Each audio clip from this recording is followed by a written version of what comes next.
Hello, this is episode 1 of my journey of Don't Turn 50. Welcome. As you listened in my intro video, this is a journey through my personal experience of dealing with the condition called pericarditis. I'll explain more of what that is and obviously what my journey is, but I wanted to lay this out there. One, I'm catching up on videos, meaning today is when I'm recording this, it's February 2nd of 2024. All of this started on February 27th of 2023. So I'm catching up to what happened almost a year ago. So bear with me as we go through a timeline of history of what happened. Two, I'll keep these videos to a minimum. I know how my attention span is with watching videos. So I want to maintain that and be mindful of that for all of you. So these won't be terribly long, like hours or hour. Um, I'll be surprised if I get to 30 minutes for one. And three, this is very raw footage. This is the first time I've done videos on YouTube, done videos like this, being very vulnerable and transparent and sharing my journey. So bear with me as I go through this. I know there's going to be, as I go public with this to the world, there's going to be a lot of people that are going to hate, have negative feedback, have their own opinions, and that's fine. Just know that say whatever you want to say, it's not going to bother me. Um, that's your own headspace that you have to live in, not mine. So just know that.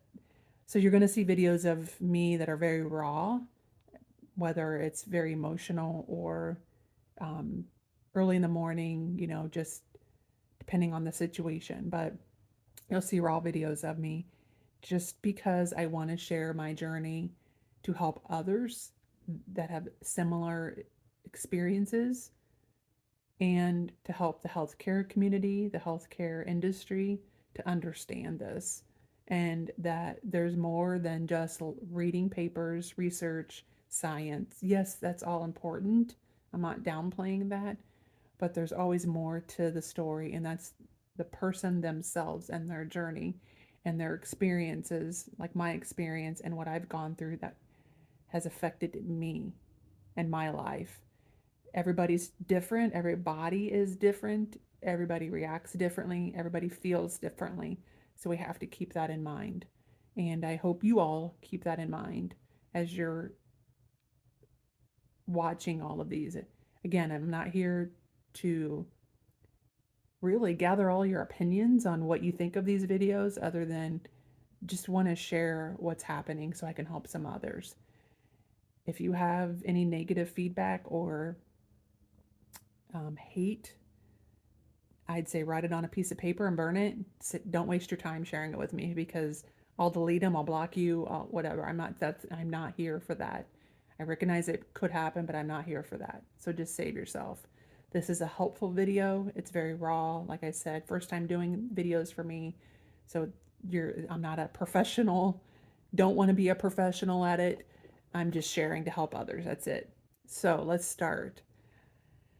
I turned 50 on February 10th of 2023, feeling great.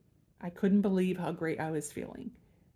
I was running, feeling good running, like I was working with a running coach, my fitness director at the gym, Brian, and I was feeling really good running. Like I was very proud of myself. I wasn't going to be making world records or not whatnot, but I was feeling good for me and where I was at my age. I was a very active person. Love cycling as well, so I teach spin class. I'm a seasonal instructor. I live in Iowa, so we have winter, and I teach spin class during those colder months. So I'm a seasonal instructor. I've done that for years, and then I'm a cyclist, a outdoor cyclist. Do bicycling like RAGBRAI. I have my fat bike, so I'd ride a little bit in the winter. Snowshoeing in the winter, all that. So I'm a very active person. Love being, it just feels good. It feels really good. And I'm wasn't doing any of that to have a model body. That wasn't my goal. My goal was to feel good, and being active is very therapeutic for me.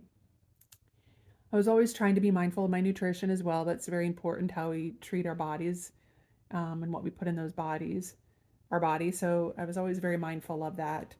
Um, I always played the 80-20 rule to try to be good 80% of the time so I could play 20%. So that was how I was feeling on February 10th. For my work, I travel quite regularly. I fly across within the continental United States, and I was on a business trip on. I left on February 26th. I was at a conference, and normally I present. I'm a speaker at these conferences, but this particular conference was not that. It was I was there to support some other people in the industry, me and one of my other work colleagues, Kelly. So we were there to support the industry, and we had a booth for our company, which I never work booths, but we had one because of the environment that we were in. It was better for us. So anyway, I was at the conference. I was feeling fine. I was not feeling sick at all. I was doing a cleanse. A lot of us do cleanses, right? I was doing a cleanse, and it was a 21-day cleanse, and I was on the last week of it. So I only had 1 week left. And the cleanse wasn't starving yourself by all means. It was a very clean eating, and a lot of strict rules about even kind of water you can drink, all this stuff. But it was a cleanse, and I was eating. There was nothing like I had protein and I had produce. So it wasn't any of that. But I was feeling really good. I really was. Like, I don't ever recall feeling any sickness during that time. So we stayed the first night. The second night is on February 27th at the conference, feeling good, running around doing things, whatever, a normal day in that environment. That afternoon, a couple of us were heading back to the hotel. We were walking. We it was a couple blocks away, and I started just not I was just like, man, I don't know what's going on, but I just feel kind of tired, which was fine. I mean, normal when you're running around and on a business trip, you just get that jet lag basically. So we decided we were going back to the hotel to rest for a little bit, and then we were going to go out and do something that evening. So we decided we'd meet up in like an hour. So I decided to lay down, and as the time was going on, my symptoms were getting worse to the point where I just didn't feel good. But I thought, get your mind off of it. You'll be fine. Whatever. It's just you're tired. Maybe you're catching a cold or something. So I met the group downstairs in the hotel lobby, and we were waiting on a shared ride. And I just kept getting worse to the point where I had some arm pain. I couldn't even focus right. I was getting dizzy. Like, I just did not feel good. And I finally had said, I'm going to go lay down. I don't feel right. I'll catch up with you guys later. I just think I need to go rest for a little bit. And they're like, okay. So I did. I went and lay down. As time went on, like, I was starting to get more pressure in my chest, um, getting cold, starting to get chilly. Um, I, don't, I just couldn't focus right. I couldn't get comfortable. So anyway, I thought maybe I just need to go to urgent care. I might have an upper respiratory issue going on. So I couldn't even focus on my phone to see anything. So I just did a talk to text and asked my work friend Kelly to find me a shared ride. She did. I remember I was in the shared ride heading to urgent care because that's what I thought I needed, was just urgent care. Because I didn't think I was trauma. Like, I don't feel like my ER material is what I called it. So I was on my way to urgent care in the shared ride, and I remember the driver saying, "Are you okay?" And I just said, "Yeah, I don't feel good. I had a pain," and I just said I had a pain. I didn't want to scare him by all means, but anyway, get to urgent care, and by then I'm freezing. I am so cold. I was shaking so bad, and it was like 75 degrees, almost 80 degrees at that time in Nashville. So I remember I was just shaking so bad. And so they laid me on the table. They didn't have a blanket. How do you not have a blanket? I don't understand that. It still blows my mind. They put a heater in this big open room next to the bed. And I'm going, that's not going to work, but whatever. I was so cold. And then they hand me a piece of paper and just say, can you fill this out? And I'm like, can you see that I am so cold? I'm shaking. I can't fill out a piece of paper. I can't even hardly focus on what I'm doing. And I'm shaking so bad. Like I'm literally looked like I was having a seizure. Some people, I swear, it's like stop and think about what you're doing and saying to these people. And plus, what are we doing with paper? Come on, we have computers and technology. Get with it. So anyway,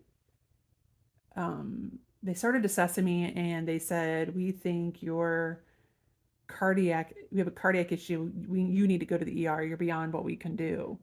And I said, oh, okay. And they were going to call the ambulance. And I remember going, no, I'll get a shared ride. And they're like, no, the ambulance is already called. They're coming. In the meantime, they'd given me, what is that, nitro under the tongue and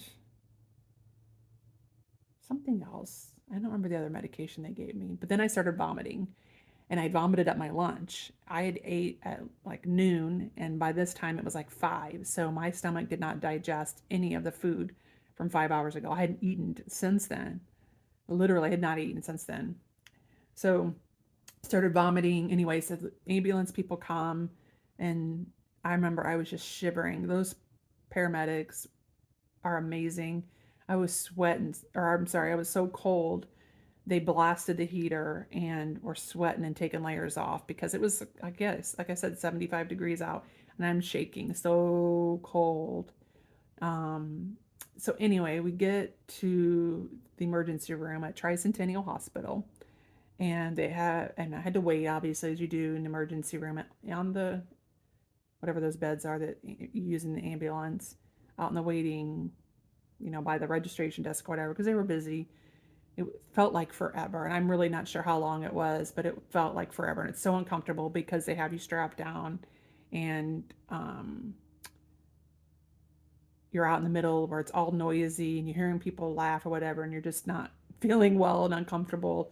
It was just very irritating, that part of it, but for me. But anyway, essentially get into a room, and they hook me up to all their monitors, and I'm still cold, still in all my clothes. I had layers on, long layers and stuff on, but I was just freezing. I remember I was just so dang cold. I could not get warm no matter what. I had blankets and everything on, so it was so cold. I was so cold. So they get everything hooked up, and I think it was an ER doc. She never really said who she was, but it was a woman in a coat. So I'm assuming it was the ER doc. She said, we got cardiology coming because everything is showing that you're having a heart attack. And that blew me away. I was like, wait a minute, what? Like, I'm fine. I've never had any heart issues. I had no health history. Nothing. Nothing. Like zero. Not taking any meds, zero, with no history. And I was questioning them about the heart attack, and I remember she kept saying, honey, everything is showing that you're having a heart attack. We're going to be taking you to the cath lab. We're waiting on cardiology to get here. Everything is showing that. And I kept going, are you sure it's not pneumonia? Like I felt like maybe it was something lung related. And she's like, your lungs are clear. It's a heart attack. So the cardiologist even came, and as they're getting me all ready to go in the cath lab, Dr. McCrae, who's amazing, amazing doctor. I can't wait to see him again and thank him, even though I did send him a thank you card, but I want to see him in person because he went above and beyond. I feel like I remember him standing there, and I'm just sitting here just trying to process what's happening. And sorry, I think somebody was at my door. Anyways, I was processing what happened or happening, and I remember looking at Dr. McCrae and saying, I've been doing everything right, staying active, following a nutrition plan, and this happens. And I remember him going, we're not here to assess that. We need to take care of what's going on. We're not going to address that right now. And I remember I kept going, but I'm trying to do everything right, so it doesn't make sense to me. And he goes, we're not here to address that right now. It shows you're having a heart attack. That's what we're here to address. So essentially I get to the cath lab, and they did the cath. They went through my right wrist for the cath. I never felt anything, which is amazing because you never want to feel anything like that. I'm alert during the process of the cath lab. I vaguely remember. I mean, I remember. I feel like I remember most of it, but I'm sure there are things I don't remember. But I remember laying there, and didn't seem like it took long. I don't remember. I don't think. Um, but when he went through and went through and checked my heart, everything looked great. He goes, "You're not having a heart attack. Your heart actually looks, your everything looks great. There's no blockage, nothing." So that was good news. So then I'm thinking, what the heck then? What the heck? And so they end up putting me in ICU, and they said they'd run more tests to figure out what was going on. So they did keep me in the ICU, and that hospital, that staff was great. It was just, despite what I was going through on that experience, they were just amazing. Um, so I did have some friends, my friend Kelly from work made sure she stayed in touch with me, and she was there when she came into the room when they let her come into the ICU. And then we had one of my work industry friends, Colin, driving us around, just being super, super great, um, supportive. I'm not even sure what all like he was doing, obviously, because I was in the emergency or in the being treated, but I know it was a lot of amazing things. So they started running, hooked me up to everything and decided they're keeping me overnight, scheduled for an echo the next day. And I, I remember a few times waking up because, hospitals, you don't really sleep. And because my blood pressure is always on the lower side, which is fine. That's great actually. But it was really low. I remember times they would come and wake me up and say I need to roll over or move or something because I was going down into the 70s on my blood pressure. So anyway, I know they did a bunch of blood work, nasal swabs. I don't remember what all that night. They were doing a lot of stuff that night. And the next morning was the echo. Um, so they did the echo the next morning, and Dr. McCrae came back and said that I have pericarditis. They weren't sure after they ruled out the MI in the cath lab, they assumed it was either pericarditis or myocarditis. And I had a flight home on Tuesday, February 28th from Tennessee to come home. So they knew that, and it's not a big deal to change it, right? So they weren't sure how long I was going to be in the hospital in the ICU. It depended on what they found out.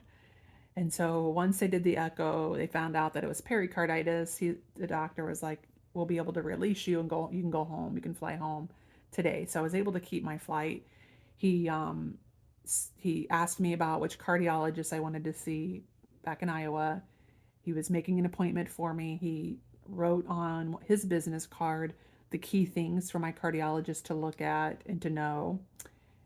He even said they had a copy of my echo, my medical records from there. They had everything upon me being discharged.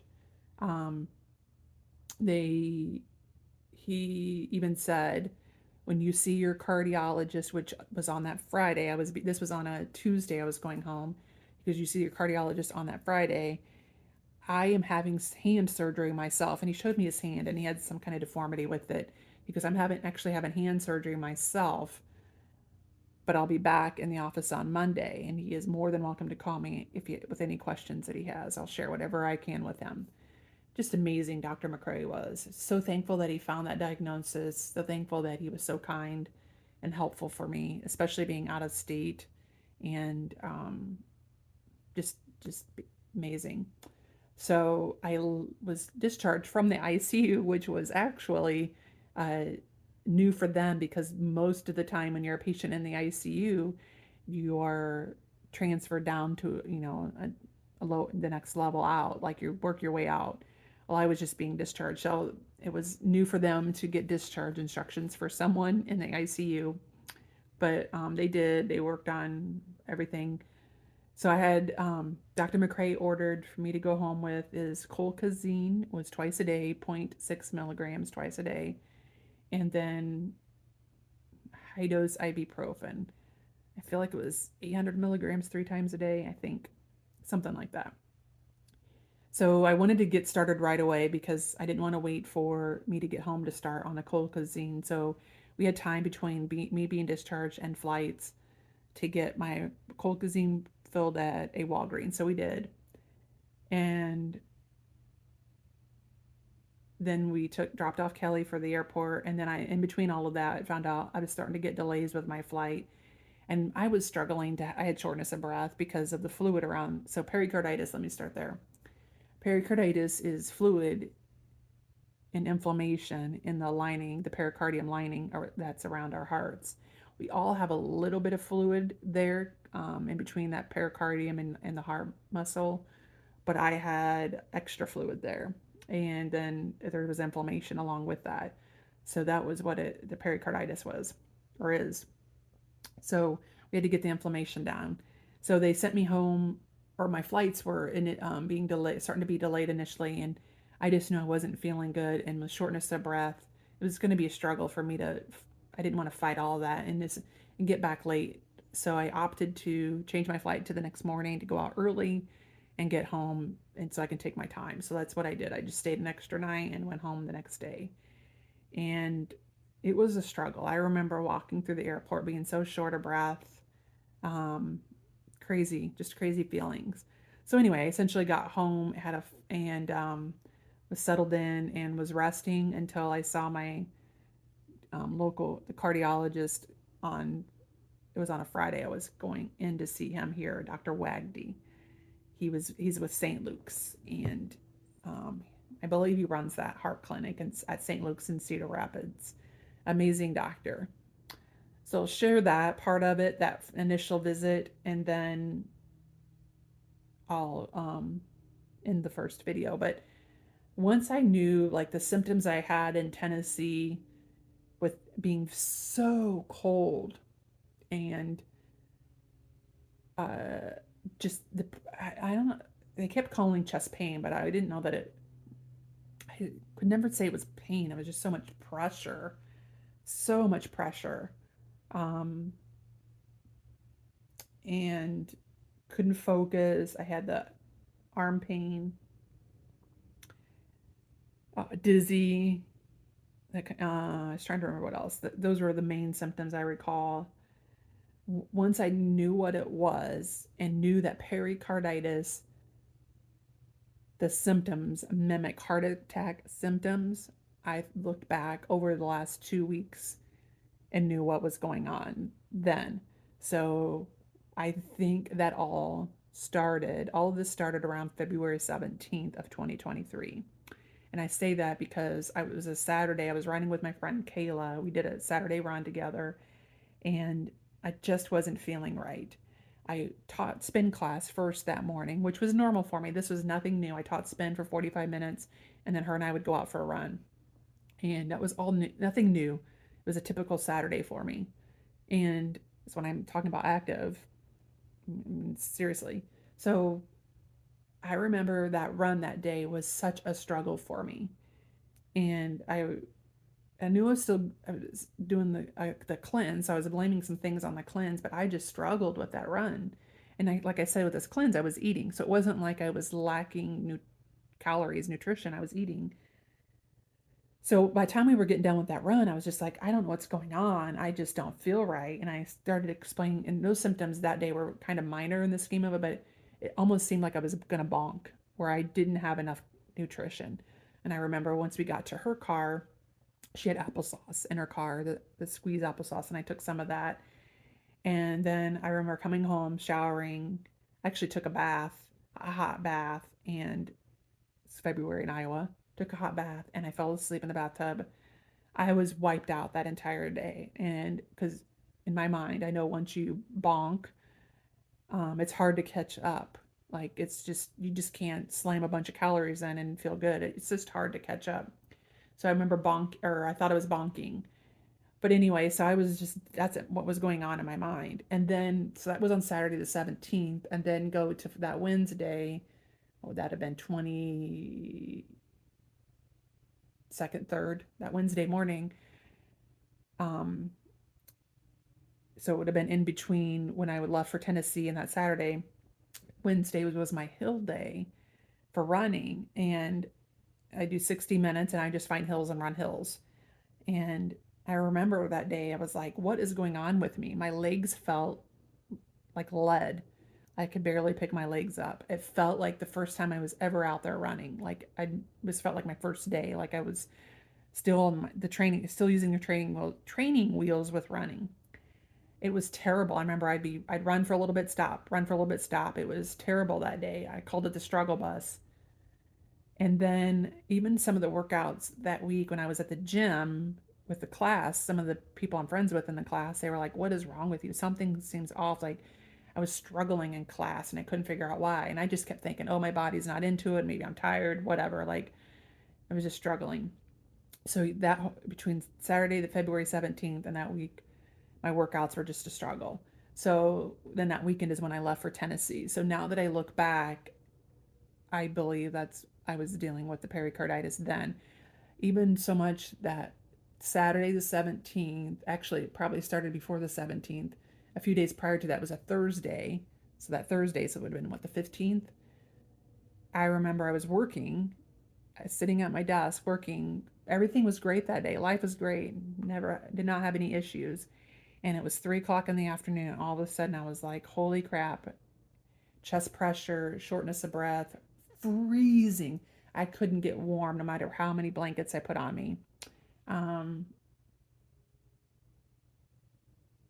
and I was resting. I remember resting, thinking I'll wake up tomorrow, everything will be fine. It's just something going through. That whole night I was feeling that way, like the pressure, freezing, just didn't feel good at all. And the next day I got up and I was just like, man, I felt like I've been run over by a Mack truck. And then I started feeling better later that day. Saturday was the run with Kayla where I thought I was bonking. Fast forward during that next week, my workouts, I just wasn't up to par. Like just the workouts, I was doing them, but I just was having to take a lot of breaks. I was struggling. And then that run on that Wednesday, I remember that was just a terrible run. I'll never forget that day. It was so terrible. And then that weekend, that Sunday, I left for the work trip. And then Monday, February 27th, something like that. I know it was February 27th is when I landed in the hospital at Tricentennial in Tennessee. So that's the story. So actually, I'm going to stop there because I went longer than I already promised. But that's the beginning of the journey. These next videos will be a little shorter. I just wanted to share how it all started and where it led me to where I even am at, where it led me for several months. It was quite the journey. So stay tuned for the next video of what I found out with Dr. Wagdy when I did my first few visits with him, what happened. So stay tuned.